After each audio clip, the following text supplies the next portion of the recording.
ഇറാനിലെ 30ഓളം ഇന്ധന സംഭരണശാലകൾ ലക്ഷ്യമിട്ട് ശനിയാഴ്ച ഇസ്രായേൽ നടത്തിയ വിപുലമായ വ്യോമാക്രമണം പശ്ചിമേഷ്യയെ കടുത്ത ഭീതിയിലായിരുന്നു. ആക്രമണത്തിന്റെ വ്യാപ്തി പ്രതീക്ഷിച്ചതിലും വളരെ വലുതാണെന്ന് ചൂണ്ടിക്കാട്ടി അമേരിക്ക ഇസ്രായേലിനോട് കടുത്ത അതൃപ്തി രേഖപ്പെടുത്തി.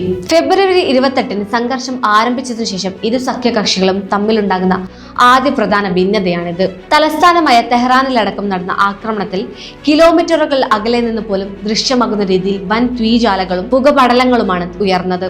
ഇറാൻ സൈന്യത്തിന് ഇന്ധനം എത്തിക്കുന്ന പ്രധാന കേന്ദ്രങ്ങളാണ് തകർത്തെന്ന് ഇസ്രായേൽ പ്രതിരോധ സേന അവകാശപ്പെട്ടു. ഇസ്രായേലിലെ സിവിലിയൻ അടിസ്ഥാന സൗകര്യങ്ങളെ ലക്ഷ്യം വഹിക്കുന്നതിനെതിരെയുള്ള മുന്നറിയിപ്പാണ് ഈ ഓപ്പറേഷനിൽ സൈനിക വക്താവ് വ്യക്തമാക്കി. ആക്രമണത്തിന് മുന്നോടിയായി ഇസ്രായേൽ US സൈന്യത്തെ വിവരം അറിയിച്ചിരുന്നെങ്കിലും ഇത്രത്തോളം വലിയ തകർച്ച വാഷിംഗ്ടൺ പ്രതീക്ഷിച്ചിരുന്നില്ല. ആക്രമണത്തിന്റെ വ്യാപ്തി കണ്ട് ഇതൊരു നല്ല ആശയമാണെന്ന് ഞങ്ങൾ കരുതുന്നില്ല എന്ന് മുതിർന്ന US ഉദ്യോഗസ്ഥൻ പ്രതികരിച്ചു.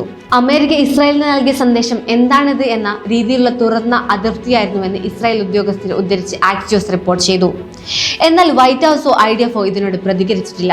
ആക്രമിക്കപ്പെട്ടത് എണ്ണ ഉൽപാദന കേന്ദ്രങ്ങളല്ലെങ്കിലും കത്തിയരുന്ന ഡിപ്പോകളുടെ ദൃശ്യങ്ങൾ വിപണിയെ ഭയപ്പെടുത്തുമെന്നും ഊർജ്ജവില കുതിച്ചുയരാൻ കാരണമാകുമെന്നും US ആശങ്കപ്പെടുന്നു. നിലവിൽ രാജ്യാന്തര വിപണിയിൽ എണ്ണവില ബാരലിൽ $100 പിന്നിട്ടു കഴിഞ്ഞു. എണ്ണ സംരക്ഷിക്കാനാണ് പ്രസിഡന്റിന് താല്പര്യമെന്നും ഇത്തരം ദൃശ്യങ്ങൾ ജനങ്ങളെ ഉയർന്ന ഗ്യാസ് വിലയെക്കുറിച്ച് ഓർമ്മിപ്പിക്കുമെന്നും ട്രംപിന്റെ ഉപദേശകൻ വ്യക്തമാക്കി.